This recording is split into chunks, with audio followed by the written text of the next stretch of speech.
xaflad loogu dabaaldegayay 56 guuradii ka soo wareegatay xilligii ay Soomaaliya qaadatay xornimada ayaa waxay ka dhacday magaalada Melbourne ee waddanka Australia. xafladan oo la israaciyay 26 June iyo 1 July lagana dhigay hal habeen ayaa waxay u dhacday sida tan.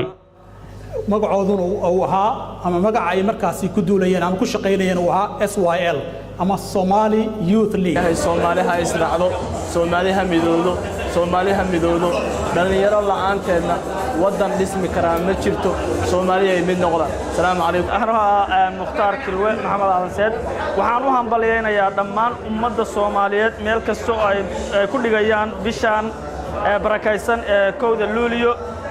waxaan ugu dardaarmayaa dadkayga meel kasta oo aad ku ciidaysaanba aan midowno oo Soomaaliya israacdo Soomaaliya ha midowdo aan noolaato meel kasta joogta waa islaamaya dhammaan ummadda Soomaaliyeed happy Eid aad baa u mahadsantahay sida sharafta leh oo uu nogala soo qayb galay Somali Cable mahadaas waa mid aan mar walba u hayn doono meel kasta oo aan joogno ummadda Soomaaliyeed haddaan nahay especially magaalada Melbourne ee dalka Australia. xafladdan caawa qayb weyn buu ka qaatay waxaana leenahay mar walba garabkaagaan taaganahay annagana waxaan kaa codsanaynaa sidaas oo kale aad garabkeen u taagnaato waana mahadsantiin. waa maalinka Soomaalida ugu farxad badnada la dabaaldego Kowda Luulyo. Assalamu alaikum dhammaan Soomaalida around the world. Also waxaan rabaa inaan ka salaamo hooyaday Caasho Cilmi iyo aabahay Axmed Yuusuf oo ku nool magaalada Muqdisho.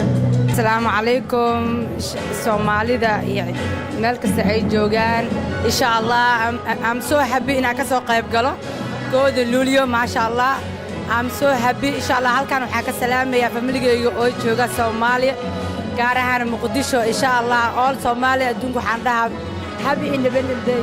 waa markii ugu horeysay oo xaflad noocan oo kale ah la israacsiiyay 26 June iyo 1 July.